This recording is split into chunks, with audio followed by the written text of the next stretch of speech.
तो इसको देखिए प्लीज, स्टेटमेंट में क्या कहा जा रहा है बच्चों।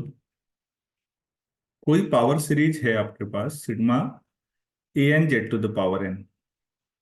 उसका कोई रेडियस ऑफ कन्वर्जेंस है। ठीक हो गया। ये रेडियस ऑफ कन्वर्जेंस मान लो आर। इसके अंदर ये पावर सीरीज कन्वर्जेंट है। अब मैंने हर टर्म को डिफरेंशिएट कर दिया, तो नई पावर सीरीज ये वाली बन गई। तो वो कह रहे हैं ये भी उसके अंदर, ये पावर सीरीज भी सेम रेडियस ऑफ कन्वर्जेंस के साथ काम करेगी, मतलब इसका रेडियस ऑफ कन्वर्जेंस भी वही रहे। तो फिर एक बार डिफरेंशिएट करके ये बना, फिर यही लॉजिक अगले के लिए लगा हुआ। तो आप समझ पा रहे होंगे कि अच्छा, एक बार रेडियस ऑफ कन्वर्जेंस मिल गया ना, तो उसके अंदर पावर सीरीज को आप जितनी मर्जी बार डिफरेंशिएट कर लें, क्योंकि वो इनफाइनाइट सीरीज है। अगर एक एक टर्म शुरू की कांस्टेंट होने की वजह से जीरो होती भी जाएगी तो भी टेंशन वाली बात नहीं। अभी भी सीरीज में इनफाइनाइट टर्म हमेशा बनी रहेंगी। तो उसी रेडियस ऑफ कन्वर्जेंस के अंदर वो सारे जो डेरिवेटिव पावर ऑफ सीरीज होंगी वो भी कन्वर्जेंट होंगी। मैं समझा पा रहा हूँ क्या कहना चाह रहा यस सर। हूँ। तो अगर एक सीरीज के लिए आपके पास कोई रेडियस ऑफ कन्वर्जेंस है, तो उसके जितने भी डेरिवेटिव सीरीज हैं उनके लिए भी वही रेडियस ऑफ कन्वर्जेंस काम करेगा। ये हमें प्रूफ करना है। हम ऐसा करते हैं, दोनों के लिए रेडियस ऑफ कन्वर्जेंस अलग अलग आर और आर डैश मान लेते हैं। बाद में दोनों बराबर अपने आप आएंगे। तो let r and r dash be radii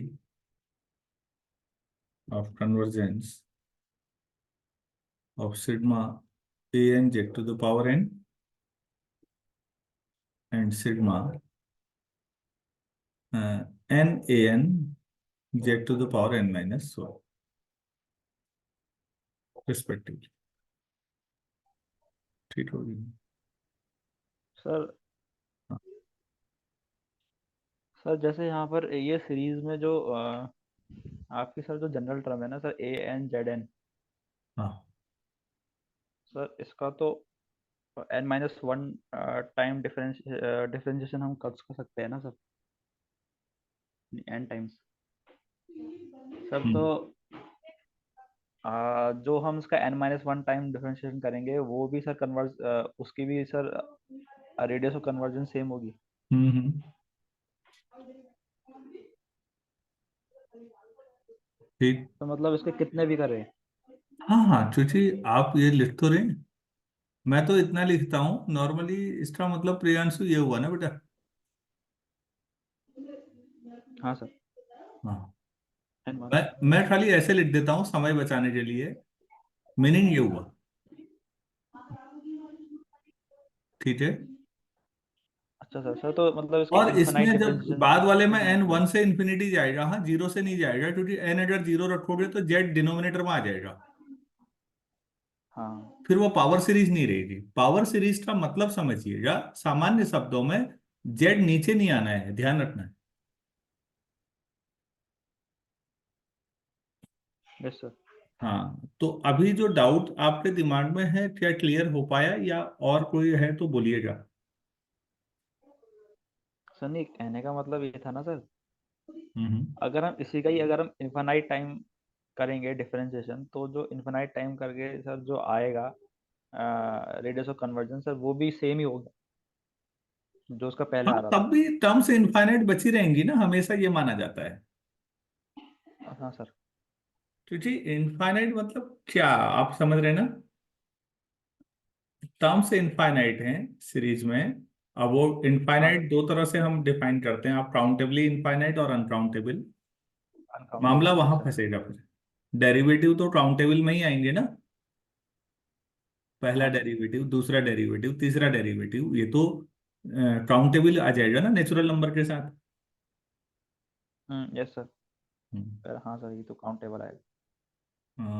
अगर क्लियर हो तो आगे बढ़ो। Yes sir. अच्छा, तो फिर जो पहली सीरीज है उसका रेडियस ऑफ कन्वर्जेंस आर है। तो जो हमारे पास 1/r होगा वो होगा लिमिट an का मॉड ले लीजिए 1/n, क्योंकि an हो सकता है कॉम्प्लेक्स नंबर हो, तो मॉड लेना पड़ेगा उसकी, तो ये 1/r है। और दूसरे का आपने r डैश लिया है, तो जेड की पावर n के साथ जितना भी तामझाम है वो n an है, की पावर 1/n, ये r डैश है। अब ये बताइए, इसमें कुछ है नहीं करने को, लिमिट n की पावर 1/n और an की पावर 1/n, वो तो ठीक है, बस ये 1 हो जाए तो बराबर ही आ गए दोनों।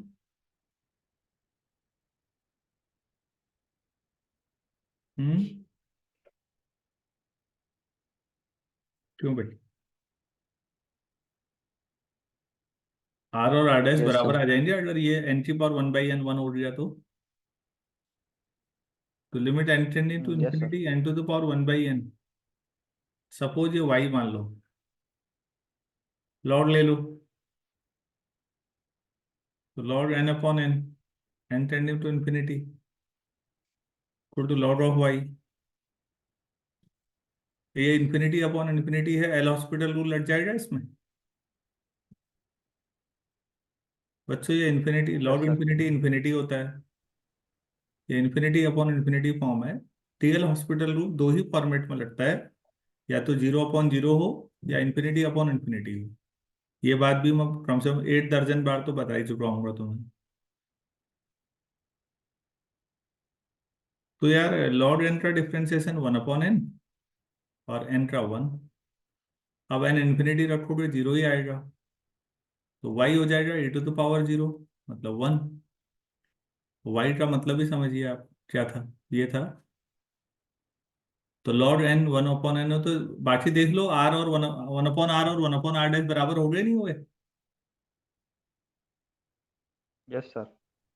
Yes sir. हाँ, तो बहुत ही ट्रिवियल टाइप का प्रूफ है, लेकिन जो रिजल्ट है उसकी वैल्यू समझिएगा कि पावर सीरीज अगर आपको दे रखी है तो उसके रेडियस ऑफ कन्वर्जेंस के अंदर डेरिवेटिव का भी रेडियस ऑफ कन्वर्जेंस में कोई फर्क नहीं पड़ता, वो सब वही रहेगा।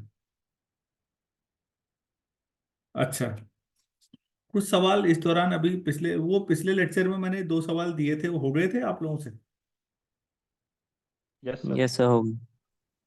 ठीक है, तो ग्रुप में डाल देना यार, क्योंकि कई आलसी लोग होंगे जिनमें लगा होगा, कोई ना कोई तो कर ही देगा, क्या करें। चलो, हम थोड़ा सा कुछ चीजों में और आगे बढ़ते हैं। बच्चों सवाल वही रेडियस ऑफ कन्वर्जेंस का ही, आप ये मान के चलिए गेट में या नेट में आपको एक आध सवाल जरूर मिल जाएगा कॉम्प्लेक्स में। Log n to the power n into z to the power n, ये है। तो इसका रेडियस ऑफ कन्वर्जेंस आप लोग ट्राई करें। और दूसरा सवाल आसान दे देता हूँ, 3 + 4i three power n z to the power n। पहले वाले के बारे में क्या ख्याल है?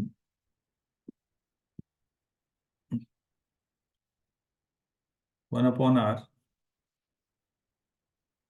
Limit an to the power 1/n, an है लॉग n की पावर n, यही है ना an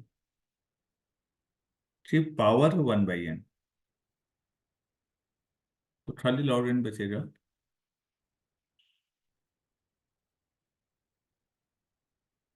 limit n tending to infinity, log infinity infinity हो जाता है, 1/r इन्फिनिटी, तो r = 0।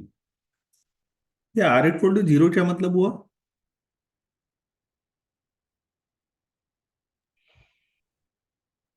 सर ये कहीं पे भी कन्वर्ज नहीं करेगा। कन्वर्ज नहीं कर रहा, हाँ। हाँ, एक पॉइंट पे कर रहा होगा फिर ये, केवल 0 पर।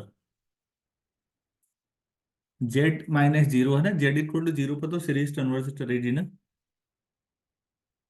Yes sir. यार ये है आपके पास z-0 की पावर n, अगर सीरीज में z = 0 रखोगे तो ये कन्वर्जेंट ही रहेगी ना। तो केवल एक 0 एक पॉइंट है जहां पर ये एकमात्र पॉइंट है कॉम्प्लेक्स प्लेन में जहां पर ये सीरीज कन्वर्ज कर रही है, बाकी कहीं पर भी कन्वर्ज नहीं कर रही, ये मतलब। ठीक।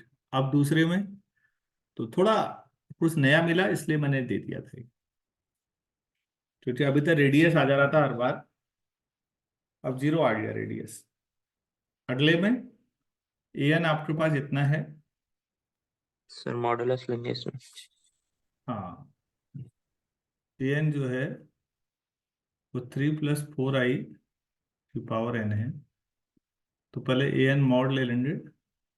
तो मैंने ये पढ़ाया होगा आपको, z⁴n का मॉड और मॉड z⁴n बराबर होते हैं। Yes sir. अभी पढ़ाया होगा, नहीं तो पहले पढ़ाया होगा। कॉम्प्लेक्स में हमेशा दोनों सेम है।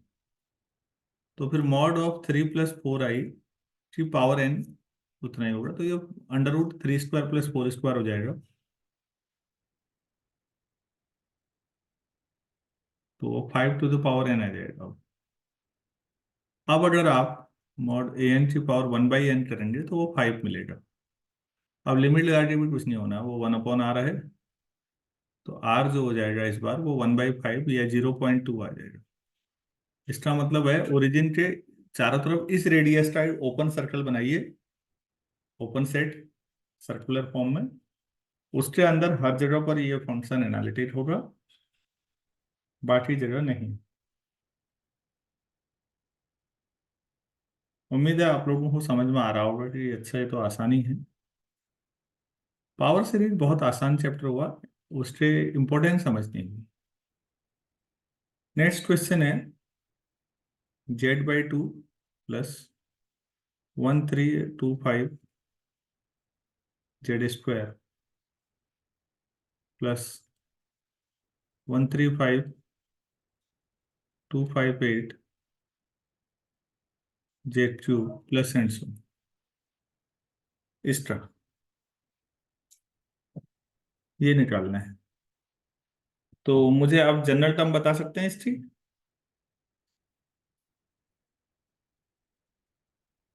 n 1 टाइम्स 3 n 5 इस सीरीज की general term 2n sir 1। 2n में। ये एपी है, दो दो का डिफरेंस है, तो जनरल nth टर्म निकाल ही लोगे। 258 ये भी एपी है, जनरल टर्म निकाल लेना, इससे भी ये आ जाएगी। अब जब भी ऐसे वाले मामले हों या फैक्टोरियल वाले मामले हों, तो आपको उसमें पावर 1/n नहीं करना चाहिए, बल्कि फिर n+1 कर देना चाहिए। तो उसमें 135 2n-1 यहां तक तो रहेगा ही, इसमें दो और जोड़ लो भाई, तो 2n+1। ऐसे ही 258 3n-1, इसमें तीन और जोड़ लो, 3n+2। अब अगर an+2/an करें, नहीं an+1/, तो बाकी तो सब कैंसिल ही हो जाएगा, ये बचेगा 2n+1/3n+2।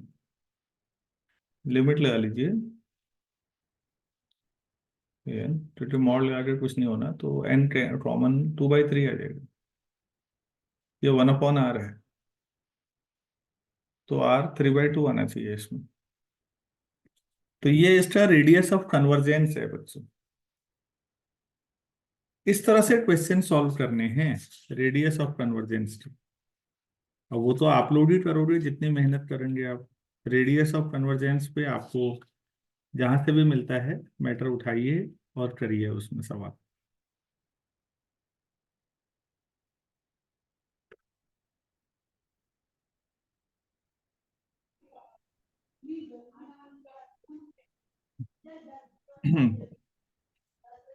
तो उम्मीद है पावर सीरीज का बेसिक कंसेप्ट समझ में आ गया होगा। सर एक मिनट। सर तो इसका एक कंसेप्ट ये भी हुआ कि सर अगर किसी फंक्शन को हमें ये दिखाना है कि वो कहाँ कहाँ पर एनालिटिक है, तो सर पहले हम उसकी पावर सीरीज निकालेंगे, फिर उसके बाद उसका हम रेडियस ऑफ कन्वर्जन निकाल देते हैं अगर, तो हमें ये पता चल जाएगा कि वो कहाँ कन्वर्ज कर रहा है, मतलब किस रेडियस के अंदर कन्वर्ट कर रहा है। ठीक। नहीं नहीं सर, नहीं, किस रेडियस के अंदर वो एनालिटिक है। हाँ, क्योंकि पावर सीरीज और एनालिटिक दोनों एक दूसरे से जुड़े हुए हैं। जिसका पावर सीरीज एक्सपेंशन हो वो एनालिटिक है, जो एनालिटिक है उसका पावर सीरीज एक्सपेंशन होगा। जबकि आप रियल हाँ एनालिसिस में ऐसा नहीं बोल सकते। हो सकता है कोई फंक्शन एफ डिफरेंशिएबल हो, इंडेफिनेटली डिफरेंशिएबल हो, लेकिन अगर हर डेरिवेटिव जीरो आ जाए तो उसका आप सीरीज एक्सपेंशन कर ही नहीं पाएंगे। एनालिटिक आपको गारंटी देता है, आप हमेशा कर पाएंगे। हाँ सर, ये तो और इसमें ना छोटी छोटी कई सारे रिजल्ट्स मिलेंगे। आप कोई भी अच्छी किताब उठाइए और एक बार पढ़िए, नोट्स बनाइए और अपने साथियों के साथ शेयर, उनका फायदा करने के लिए ग्रुप में डालिए। सवाल भी करिए, आपका अपना अभ्यास होता है, अपने नोट्स बनते हैं, नोट्स की वैल्यू है, लेकिन साथ में अपने साथियों का भी भला हो जाएगा। क्योंकि पावर सीरीज में मैं यही लेक्चर ले पाऊंगा बस एक में। कल मैं नया चैप्टर शुरू करूंगा। और अब आप इस आधार पर आज आप आराम से देखिए यूजीसी सीएसआईआर नेट में, गेट में, जैम में पावर सीरीज पे कितने क्वेश्चन पूछे गए हैं, कॉम्प्लेक्स में भी। तो उन सारे क्वेश्चंस को उठा के अच्छा नोट्स बना के शाम तक डालिए ग्रुप में, कई बच्चों का फायदा हो जाएगा। क्योंकि कुछ तो कई ऐसे ही बैठे रहते हैं कि कोई डाल दे तो हम भी पढ़ लें वाले हैं।